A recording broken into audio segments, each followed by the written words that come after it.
చాలా మంది పిల్లల్ని టీవీ ముందు వదిలేసి అలా వాళ్ళ పనులు వాళ్ళు చేసుకుంటూ ఉంటారు. టీవీ ప్రభావం పడుతుందా? ఆఫ్ కోర్స్ చాలా పడుతుంది, పెద్దవాళ్ళ మీదే పడుతుంది కదా. పెద్దవాళ్లే ఇప్పుడు మర్డర్స్ క్రైమ్స్ అవి ఎక్కువ అవుతున్నప్పుడు చిన్నపిల్లల్లో ఎందుకు పడదు? ప్లే అవుతూ ఉంటాయి కార్టూన్స్, ఎలా అక్కడ ఉంటాయో అలాగే వీళ్ళ బిహేవియర్ కూడా ఉంటుంది. అవును, ఉంటుంది కదా. ఇప్పుడు సించాను ఏదో ఉంటే పిల్లలు అలాగే.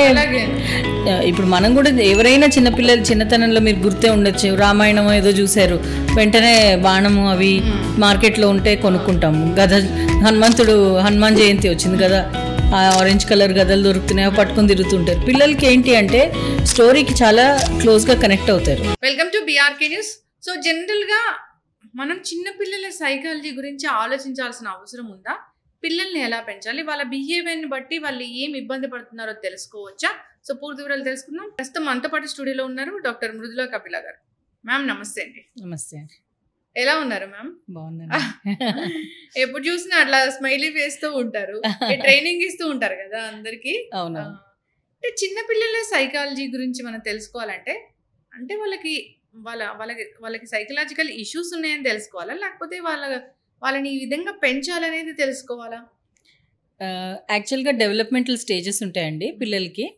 ఒక్కొక్క ఏజ్లో ఒక్కొక్క మైల్ స్టోన్ ఉంటుంది. మీరు గమనిస్తే చిన్న పిల్లల్ని గమనించారనుకోండి, ఫస్ట్ 12 yearsలో ప్రతి నెల వాళ్ళ బర్త్డే తర్వాత వాళ్ళ బిహేవియర్లో మార్పు ఉంటుంది. ఇప్పుడు ఫర్ ఎగ్జాంపుల్ 14th బర్త్డే అనుకోండి, నెక్స్ట్ మంత్ 14th కొంచెం మార్పు వస్తుంది, ఆ నెక్స్ట్ మంత్ 14th మార్పు. ఈ మార్పులు అంటే చిన్నగా ఉన్నప్పుడు బాగా గమనించవచ్చు కాబట్టి చెప్తున్నాను. ఇలాంటి మార్పులు ప్రతి ఏడాది వాళ్ళకు ఉంటాయి. కొన్ని ఫేజెస్ ఉంటాయి వాటికి, డెవలప్మెంటల్ స్టేజెస్లో ఇవి వాళ్ళు రీచ్ అవ్వాలి, ఈ మైల్ స్టోన్స్ వాళ్ళు రీచ్ అవ్వాలి అని ఉంటుంది. సో అది వాళ్ళు రీచ్ అవ్వట్లేదు అంటే ఎందులోనో లోపం ఉంది. అది న్యూట్రిషన్ అవ్వచ్చు, వాళ్ళ డైలీ హ్యాబిట్స్ అవ్వచ్చు, అంటే స్లీప్ సరిగా లేకపోవడం, లేకపోతే మదర్ కేర్ లేకపోవడం. బికాజ్ మనం వరల్డ్ని 5 సెన్స్ ఆర్గన్స్తో చూస్తాం కదా, ఈ 5 సెన్స్ ఆర్గన్స్ని కరెక్ట్గా ఆప్టిమం లెవెల్లో వాడాలి. సో పిల్లలకి కూడా ఆ స్టేజెస్ ఉంటాయి.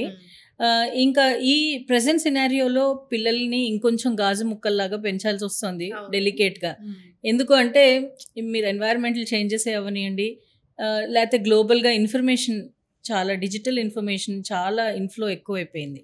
సో ఇప్పుడు మీరు మీ చిన్నతనంలో ఉన్న సంఘటనలు కానీ మీరున్న బిహేవియర్ కానీ ఇప్పుడు పిల్లల్లో కనిపించట్లేదు. అంటే ఇన్ఫ్యాక్ట్ మనకు బాధ అనిపిస్తుంది వీళ్ళ చైల్డ్హుడ్ ఏమైపోయింది అని. వాళ్ళ చైల్డ్హుడ్ వాపస్ ఇవ్వాలనిపిస్తుంది ఒక్కొక్కసారి. చాలా మంది పిల్లల్ని టీవీ ముందు వదిలేసి అలా వాళ్ళ పనులు వాళ్ళు చేసుకుంటూ ఉంటారు. టీవీ ప్రభావం పడుతుందా మ్యామ్? ఆఫ్ కోర్స్ చాలా పడుతుంది, పెద్దవాళ్ళ మీదే పడుతుంది కదా. పెద్దవాళ్లే ఇప్పుడు మర్డర్స్ క్రైమ్స్ అవి ఎక్కువ అవుతున్నప్పుడు చిన్నపిల్లల్లో ఎందుకు పడదు? ఇన్ఫ్యాక్ట్ పెద్దవాళ్ళకి కాస్త గుడ్ అండ్ బ్యాడ్ మధ్య వ్యత్యాసం తెలుసు, పిల్లలకి అది తెలియదు కదా, ఏది కరెక్ట్ ఏది రాంగ్ అనేది తెలియదు. అలాంటప్పుడు తప్పకుండా వాళ్ళ మీద ప్రభావితం అవుతుంది. ఇన్ఫ్యాక్ట్ టీవీ కాదండి, ఇప్పుడు సెల్ ఫోన్స్. అదే చాలా బాధాకరమైన విషయం ఏంటంటే నెలల పిల్లల చేతుల్లో కూడా సెల్ ఫోన్లు ఇచ్చేస్తున్నారు. అప్పుడు డిఫరెన్స్ రియల్ లైఫ్కి డిఫరెన్స్ తెలియదు కదా వాళ్ళకి. వరల్డ్ అంతా ఇలాగే ఉంటుందేమో అని అనుకుంటారు, బికాజ్ మనం చూసింది మనం ఎక్స్పీరియన్స్ చేస్తున్నాం కదా. సో మీరు ఒక స్టోరీ, అది కార్టూనే అయి ఉండొచ్చు, సో వాళ్ళు ఆ స్టోరీయే ఉంటుంది, వాళ్ళ చుట్టుపక్కలంతా అలాంటి వాళ్ళే ఉంటారు అన్న ఫీలింగ్లోనే ఉంటారు వాళ్ళు. సో కొన్ని ఎక్స్ప్లోరేషన్ ఇచ్చేటప్పుడు ఎంతవరకు ఇవ్వాలి, అసలు కొన్ని గవర్నమెంట్స్ అయితే సెల్ ఫోన్స్ బ్యాన్ చేశారు, 13 years దాకా సెల్ ఫోన్స్ ఇవ్వకూడదు అని. And cell phones IT or software develop చేసే యాపిల్ లాంటి కంపెనీ స్టీవ్ జాబ్స్ కూడా ప్రస్తుతం వాళ్ళ పిల్లలకి అస్సలు అంటే ఎక్స్పోజర్ ఇవ్వకుండా పెంచారు. They shouldn't touch blue light అని చెప్పి. సో మైండ్ మీద ప్రభావం చూపిస్తుంది, మనసు మీద ప్రభావం చూపిస్తుంది. కార్టూన్స్ ఎలా ప్లే అవుతూ ఉంటాయి, కార్టూన్స్ ఎలా అక్కడ ఉంటాయో అలాగే వీళ్ళ బిహేవియర్ కూడా ఉంటుందేమో. అవును, ఉంటుంది కదా. ఇప్పుడు సించాను ఏదో ఉంటే పిల్లలు అలాగే. ఇప్పుడు మనం కూడా ఎవరైనా చిన్నపిల్లలు చిన్నతనంలో మీరు గుర్తే ఉండొచ్చు, రామాయణం ఏదో చూశారు, వెంటనే బాణము అవి మార్కెట్లో ఉంటే కొనుక్కుంటాము. హనుమాన్ జయంతి వచ్చింది కదా, ఆ ఆరెంజ్ కలర్ గదలు దొరుకుతున్నాయో పట్టుకొని తిరుగుతుంటారు. పిల్లలకి ఏంటి అంటే స్టోరీకి చాలా క్లోజ్గా కనెక్ట్ అవుతారు. సో స్టోరీ పరంగా వాళ్ళకి ఏవైతే కార్టూన్స్లో చూస్తున్నారో అవన్నీ ఎఫెక్ట్ అవుతాయి. సో ఇప్పుడు మనం ఏం చూపిస్తున్నాము అన్నది దట్ ఈస్ అవర్ డిస్క్రిప్షన్. మనం ఎలాగా డిసైడ్ చేస్తున్నాం, because you are an adult. As a parent మీ రెస్పాన్సిబిలిటీ అది. వాళ్ళు ఏం చూస్తున్నారు, దేనికి ఎక్స్పోజ్ అవుతున్నారో మీరు కొంచెం గమనించాల్సి వస్తుంది. ఇప్పుడు పిల్లలు 1 year బేబీ ఉందనుకోండి మ్యామ్, అది అబ్నార్మల్గా బిహేవ్ చేస్తుంది, దానికి సైకలాజికల్గా ఏదో డిఫెక్ట్ ఉంది అని మనకి ఎలా తెలుస్తుంది? వాళ్ళ బిహేవియర్లో ఎలాంటి చేంజెస్ చూస్తాము? అంటే వాళ్ళ బాడీలీ మూవ్మెంట్ అండి, ఫిజికల్గా. ఫర్ ఎగ్జాంపుల్ హైపర్ యాక్టివిటీ ఉన్న పిల్లలు ఎక్కువగా సర్కిల్స్లో తిరుగుతూ ఉంటారు. చాలా మటుకు వాళ్ళకి అటెన్షన్ ఉండదు. Eye contact, I hand coordination ఉండదు. ఐ కాంటాక్ట్ సరిగా ఇవ్వలేకపోతారు. ఇది మరీ చిన్న పిల్లల్లో ఇవి మనం గమనించవచ్చు. సరిగా ఇవ్వరు, అస్సలు ఇవ్వరు. మీరు ఈవెన్ స్క్రీన్స్ చూపించినా సరే వాళ్ళకి అందులో కనెక్ట్ అవ్వదు. అంటే మీకు అర్థం అవుతూ ఉంటుంది వాళ్ళ బిహేవియర్లో. మీరు ఎప్పుడైతే పిల్లలు ఫోకస్ చేయలేకపోతున్నారు, పిలిచినప్పుడు ఇలాగా కదలడము, తిప్పడము అవన్నీ లేవు. సో ఆడిటరీ, అదే 5 sense organs-ని టెస్ట్ చేయాలి మనం.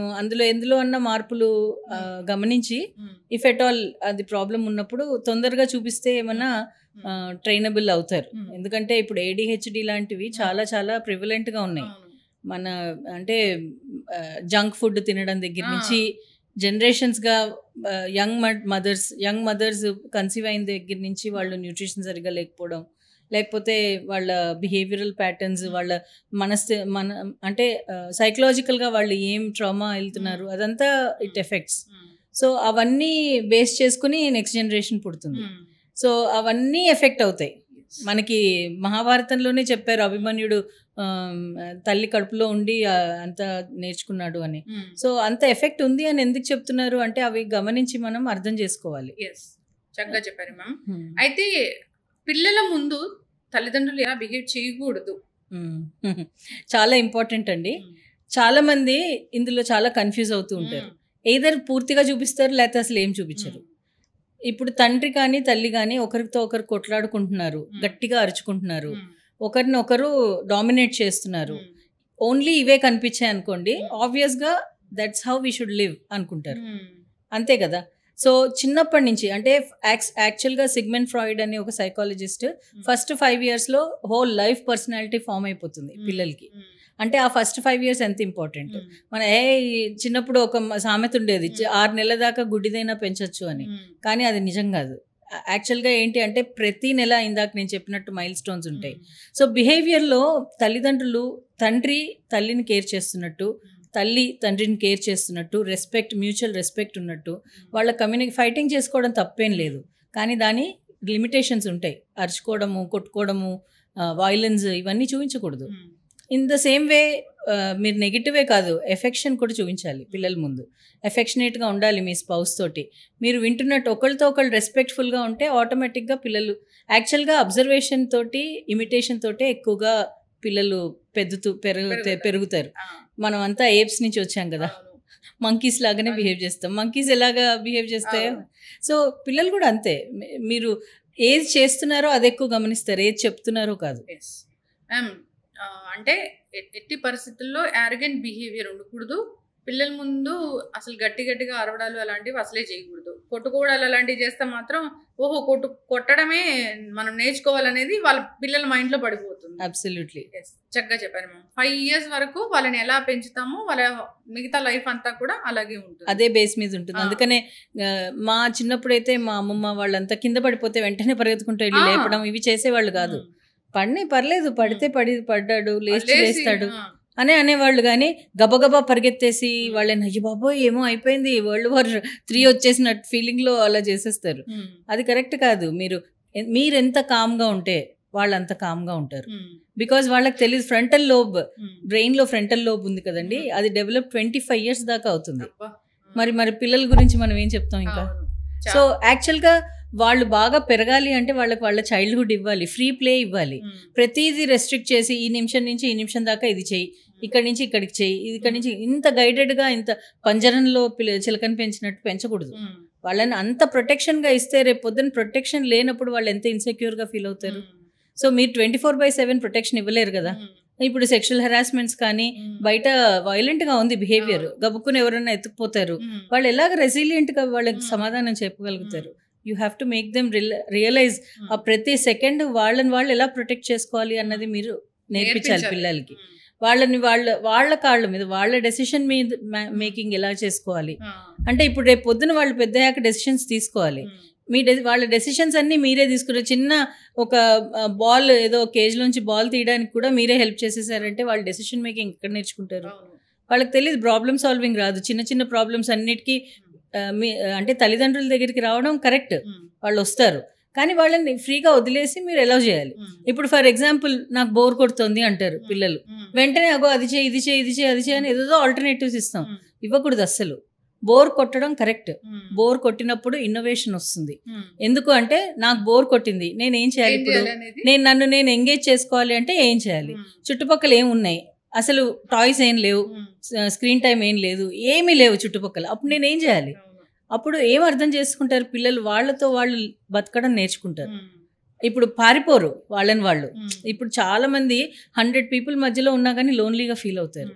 ఎందుకు అలా లోన్లీగా ఫీల్ అవుతారు? వాళ్ళకి తెలియదు వాళ్ళతో వాళ్ళు ఎలా ఉండాలో. ఒక గాజు బొమ్మ లాగా పెంచకూడదు, డిపెండెన్సీ బేబీ లాగా అసలే పెంచకూడదు, అసలు ఉండకూడదు. ఇండిపెండెన్సీ అనేది వాళ్ళకి మనం అలవాటు చేయలేము. రెసిలియంట్ బిహేవియర్ అలవాటు చేయాలి వాళ్ళకి, ప్రాబ్లమ్ సాల్వింగ్ నేర్పించాలి. కొన్ని ఇన్ఫ్యాక్ట్ వాళ్ళకి ఆ సిచ్యువేషన్స్ రాకపోయినా మనం క్రియేట్ చేయాలి. కొన్ని ప్రాబ్లమ్స్ ఉన్న సిచ్యువేషన్ లైక్ పజిల్స్ అట్లాంటివన్నీ ఎక్కువగా ఇస్తూ ఉంటే వాళ్ళు దాంట్లోంచి ప్రాబ్లమ్ సాల్వింగ్ నేర్చుకుంటారు. అండ్ రియల్ లైఫ్లో అది ఎలా ఇంప్లిమెంట్ చేయాలో వాళ్ళకి అర్థం అవుతుంది. చాలా మంది పేరెంట్స్ కానీ చుట్టాలు కానీ చూస్తే మ్యామ్, మీ నాన్న అట్లా, మీ అత్త ఇట్లా, వాళ్ళ గురించి ఒక్కొక్క క్యారెక్టర్ గురించి ఒక్కొక్కలాగా చెప్తూ ఉంటారు. అవి కూడా వాళ్ళ మీద ప్రభావం చూపిస్తాయా? ప్రభావం చూపిస్తాయండి. ఇక్కడ మనము 2 విషయాలు జాగ్రత్తగా గమనించాలి. ఒకటి ఏంటి అంటే, మీరు వరల్డ్ని కంట్రోల్ చేయగలరా? చేయలేరు.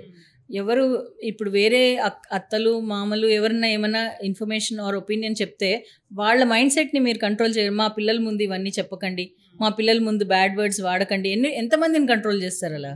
అలా కాదు. అలాంటి సిచ్యువేషన్స్లో ఉన్నా సరే మీరు మీ పిల్లలు ఎలా రియాక్ట్ అవ్వాలి, ఎలా రెస్పాండ్ అవ్వాలి నేర్పించాలి. అంతేగాని వాళ్ళందరినీ కంట్రోల్ చేయాలి. ఏది మీ కంట్రోల్లో ఉంది అది కంట్రోల్ చేయడానికి ట్రై చేయాలి. ఇంకోటి ఏంటి అంటే, ఇప్పుడు world is bad, you can't say that ఇప్పుడు వాళ్ళని సడన్గా కొంచెం ప్రీ ప్రైమరీ ఏజ్ వచ్చింది స్కూల్లో వేసేస్తారు. స్కూల్లో వేసిన తర్వాత వాళ్ళకి చాలా చాలా సిచ్యువేషన్స్ కనబడుతుంటాయి. అప్పుడు వాళ్ళకి కల్చర్ షాక్ అవ్వదు? ఇంట్లో ఏమో ఇలా ఉంది, బయట ఏమో ఇలా ఉంది, నేను ఎలా అడ్జస్ట్ అవ్వాలి? అలా ఏం అంటే మీరు అంతగా ప్రొటెక్ట్ చేయకూడదు. అలాంటివి ఏమన్నా వినిపించినప్పుడు నువ్వు నా దగ్గరికి వచ్చి మాట్లాడు, నీకేమన్నా డౌట్ వస్తే నువ్వు నా దగ్గరికి వచ్చి అడుగు, మన ఇద్దరం కలిసి మనం వెతుకుదాం ప్రాబ్లంకి అని తల్లి కానీ తండ్రి కానీ లేకపోతే ఇద్దరు అంత అప్రోచబుల్గా ఉండాలి. That is better way of upbringing. అంతేగాని వాళ్ళని అసలు మీరు ప్రాబ్లమ్సే రాకుండా మీరు చేయలేరు వాళ్ళని. మ్యామ్, కొందరు పిల్లలు అబద్ధాలు చెప్తూ ఉంటారు కదా, అంటే ఉన్నది లేనట్లుగా ఎక్కువ కల్పించి కూడా చెప్తూ ఉంటారు. చాలా క్రియేటర్స్ వాళ్ళు. ఎందుకు అలా చేస్తారు? ఇమాజినేషన్ అండి, ఇట్స్ ఎ బూన్. యాక్చువల్గా అది చాలా మంచిది. అంటే అబద్ధం చెప్పడం మంచిది అనట్లేదు, ఇమాజిన్ చేసుకుని చెప్పడం, క్రియేట్ చేయడం చాలా మంచిది. కానీ అబద్ధం నిజం మధ్య తేడా తెలియదు వాళ్ళకి. ఎందుకు వాళ్ళు అలా చెప్తారు? అమ్మ ఒక్కతే కదా వింటుంది వాళ్ళ గొప్పలు, ఎవరు వింటారు? బయట వాళ్ళు వినరు కదా, మీరు వినాలి. ఒక్కొక్కసారి మనం అంతంత నువ్వే గ్రేట్ అని చెప్పి అలా మాట్లాడకు, వాళ్ళందరి ముందు నువ్వు అలా ఉండకూడదు, కొంచెం తగ్గు, అలా చెప్పకూడదు. ఎందుకు? వాళ్ళ ఇమాజినేషన్ని కంట్రోల్ చేయాలి. మీరు దాన్ని ఎలా ఛానలైజ్ చేయాలో నేర్పించాలి. సరే, నేను చాలా గొప్ప, నేను తప్ప ఎవరూ ఆన్సర్ చేయలేదమ్మా క్లాసుల్లో, నేనే ఆన్సర్ చేశాను అన్ని అంటూ ఉంటారు పిల్లలు. అందులో నిజం ఎంతో అబద్ధం ఎంతో మనకు తెలుసు. తల్లిలాగా మీకు తెలుసు వాళ్ళు ఎలా చదువుతున్నారో ఏంటో. కానీ వాళ్ళని డిస్కరేజ్ చేయకూడదు. అక్కడ వినండి, పూర్తిగా వినండి. వాళ్ళ ఎగ్జైట్మెంట్ తల్లి దగ్గర కాకపోతే ఇంకెవరి దగ్గర చెప్పుకుంటారు అవన్నీ. సో చెప్పిన తర్వాత మీకు యాక్చువల్గా తెలిసిన తర్వాత, ఒకవేళ అది అబద్ధం అని తెలిసిందనుకోండి, వాళ్ళని కూర్చోబెట్టి ఎక్స్ప్లెయిన్ చేయాలి. నాన్న, అబద్ధాలు చెప్పకూడదు, ఇది సిచ్యువేషన్. ఇంకొకటి, అబద్ధం చెప్పకూడదు అని చెప్పడం కాదు, మనం కూడా అబద్ధాలు చెప్పకూడదు. ఇంట్లో ఉండి లేనట్టుగాను, ఫోన్ వస్తే నేను లేనని చెప్పేసి అని చెప్పడం, ఇవన్నీ మనం ఎగ్జాంపుల్ సెట్ చేస్తున్నదే. అందుకని పిల్లల దృష్టిలో విలన్స్ ఎవరు ఉంటారు? అందరూ విలన్సే, అందరూ ఫ్రెండ్సే. విలన్స్ అంటూ ఎవరు ఉండరు. వాళ్ళ వే ఆఫ్ బిహేవియర్ని అర్థం చేసుకునే వాళ్ళు ఫ్రెండ్స్. వాళ్ళ వే ఆఫ్ బిహేవియర్ని అస్తమానం ఆటంకపరిచే వాళ్ళు విలన్స్. ప్రతిదీ ఏ చేసినా అలా చేయకు, ఇలా చేయకు, ఇక్కడ కూర్చోకు, అక్కడ కూర్చోకు, ఇలా నవ్వకు, అలా నవ్వకు, ఇలా మాట్లాడకు, అలా. మరి వాళ్ళు విలన్సే కదండి. అది తల్లి అవ్వని, తండ్రి అవ్వని, తాత అవ్వని, అమ్మమ్మ అవ్వని, వాళ్ళు విలన్సే. కానీ ఎవరు ఫ్రెండ్స్ అవుతారు? ఏది చేసినా సరే దానికి సొల్యూషన్ వైపు వాళ్ళ ఆలోచనని తిప్పేవాళ్ళు ఫ్రెండ్స్. ఓకే. మీరు అలానే ప్రొటెక్ట్ చేయకూడదు. అరే నువ్వు చాలా బాగా చేసావురా, సూపర్, వెరీ గుడ్, ఆసమ్ అని లేదు. ఎఫర్ట్ని మీరు అప్రిషియేట్ చేయాలి, రిజల్ట్ని కాదు. ఒక్కొక్కసారి పాస్ అవ్వచ్చు, ఒక్కొక్కసారి ఫెయిల్ అవ్వచ్చు. పాస్ ఫెయిల్ తోటి సంబంధం లేదు, నువ్వు ఎంత ఎఫర్ట్ పెట్టావు దాంట్లో, దాంతో సంబంధం ఉంది. ఎందుకు ఇప్పుడు రిజల్ట్స్ వచ్చాయి 10th క్లాస్, మనకి ఇప్పుడు న్యూస్ వస్తూ ఉంటుంది, ఇక్కడ వీళ్ళు సూసైడ్ చేసుకున్నారు, అక్కడ వాళ్ళు, చాలా చాలా బాధ అనిపిస్తుంది. ఎవ్రీ ఇయర్ ఈ సంఖ్య పెరుగుతోందే కానీ తగ్గట్లేదు. ఎందుకంత తగ్గట్లేదు?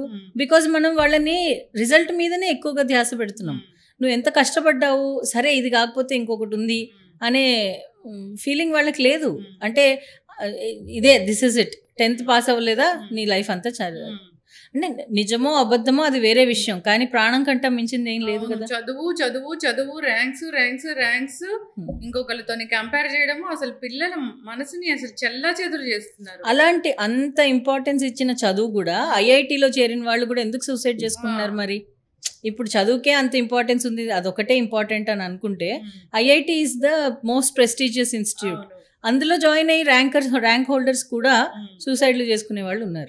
ఎందుకు వాళ్ళు అలా చేస్తున్నారు? వాళ్ళకి వాళ్ళు తెలీదు, సెల్ఫ్ అవేర్నెస్ లేదు. నాకు ఇది ఇష్టం లేదు, ఎప్పుడు చూడు ఎవరి ఒపీనియన్స్ మీద ఆధారపడి ఉన్నారు. నువ్వు ఫస్ట్ వస్తేనే నువ్వు గ్రేట్, అదే ఆధారం, అంతే. అదే ఇన్ఫ్లుయెన్స్ చేస్తోంది వాళ్ళ ఆలోచనని. నువ్వు ఫస్ట్ వచ్చినా ఏమొచ్చినా సరే నువ్వు కరెక్ట్ ఛానల్లో నడువు, నీ గోల్స్ సరిగ్గా సెట్ చేసుకో, నీ గోల్స్కి తగ్గట్టు నువ్వు కష్టపడు, అది నేర్పించాలి. కానీ ఆ గోల్ అనేది ఫస్ట్ క్లాసా, 5th క్లాసా, 10th క్లాసా అనేది వాళ్ళ సెల్ఫ్ కెపాసిటీని బట్టి ఉంటుంది. సో పిల్లలకి నేర్పించాల్సింది ఏంటంటే, నీ కెపాసిటీ ఏంటి, ఆ కెపాసిటీని ఎలా షార్పెన్ చేసుకుంటావు నువ్వు, అది నేర్పించాలి. అంతేగాని ఎండ్ రిజల్ట్ ఒక్కటే చెప్పకూడదు. ఎందుకంటే 10th ఒక్కటే రాసేరా అయిపోతుంది అంటే, మరి ఇంటర్మీడియట్ ఎవరు రాస్తారు, గ్రాడ్యుయేషన్ ఎలా రాస్తారు, ఉద్యోగం ఎలా రాస్తారు? సరే ఉద్యోగానికి ఆగిపోయిందా అండి మీది, లేదంటే 10 ఉద్యోగాలు మారుతాం మనం, గ్రోత్ ఉండాలి కదా. సో దీనికి అంతేంటి, అంత అనేది మీ గ్రోత్ మీద ఉంటుంది. సో ఆ గ్రోత్ని ఎక్స్ప్లెయిన్ చేయాలి, ఆ గోల్ సెట్టింగ్ని ఎక్స్ప్లెయిన్ చేయాలి. కానీ రిజల్ట్ నువ్వు ఇంత పర్సెంటేజ్ ఇంతే ఉండాలి, అంతే ఉండాలి అంటే వాళ్ళకి అది రెస్ట్రిక్షన్స్ అవుతాయి, ఫ్రీ ప్లే ఉండదు అసలు. అది వదిలేస్తే మ్యామ్, అసలు ఆ పిల్లలకి ఒక 5 నిమిషాలు టైం కూడా ఇవ్వరు.